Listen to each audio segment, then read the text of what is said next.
Lecture d'un extrait du roman L'enfant de poussière, écrit par Patrick Cadieux-Ney, paru en 2018. Le cas est le suivant. Le garçon Sif a été surpris en flagrant délit de cambriolage et de détérioration de biens au cours de la 17e nuit de la lune de glas, par la patrouille de nuit du quartier des Deniers. Les plaignants demandent réparation pour le vol d'une somme d'argent retrouvée en possession de l'accusé, au montant de 3 deniers et 8 sous, pour l'effraction de leur propriété commune, une ébénisterie située dans la rue des Artisans, ainsi que pour la dégradation de plusieurs meubles en exposition dans ladite boutique, dont les travaux de restauration sont estimés à 32 deniers. Les plaignants ont-ils une déclaration à faire? La voix rocailleuse de Gilles Misol résonna dans la pièce. Il n'y a pas à en débattre bien longtemps. On a attrapé cette graine de potence sur le fait, qu'on lui prenne la main et qu'on en finisse. Je me mis à trembler de tout mon corps, les oreilles envahies par la saccade fracassante de mon cœur. Le scribe se tourna vers moi, et c'est à peine si je l'entendis me questionner à mon tour. L'accusé a-t-il une déclaration à faire? Je déglutis, malgré moi, la bouche sèche, bien incapable de réagir à ces propos d'une quelconque manière. Derrière moi, la voix de S qui me parut venir de très loin. Non, rien à dire. Le scribe toussa de nouveau avant d'énoncer. Le seigneur Prima va rendre son jugement.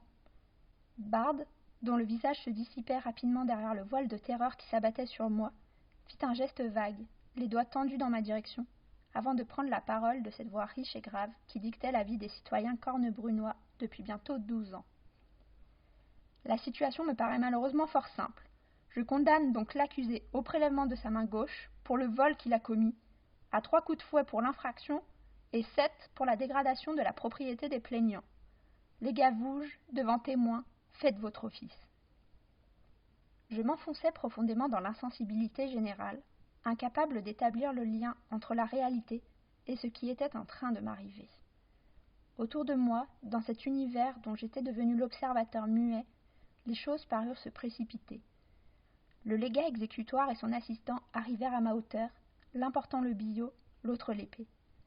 Morgan Vouge se ceignit de son haume épais, masque antique de bronze luisant dépourvu de ciselure ou d'ornement, fendu au niveau des yeux et de la bouche. L'assistant, un jeune homme pâle aux orbites globuleux, me détacha, puis me saisit par le poignet gauche, tandis que, sur mon épaule, la poigne de S pesait encore. Je ne sus dire si son intention était de me soutenir ou de me retenir.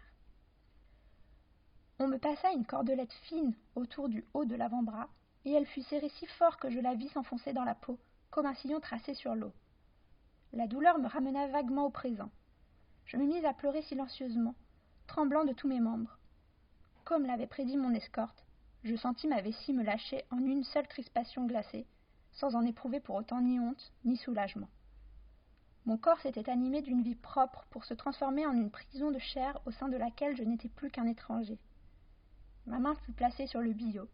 Je n'opposais qu'une faible résistance qui se révéla vaine, puisque l'assistant de Vouge, qui tenait la cordelette, s'était agenouillé devant moi et maintenait fermement le membre en place. J'entendis le raclement de la lame contre le dallage, perçus un éclair tandis que la lueur des bougies dansait sur l'acier. Mon corps se raidit et je fermai les yeux. On vous attend nombreux au festival Les Oniriques du 17 au 19 mars 2023. Explorez l'imaginaire et soyez curieux.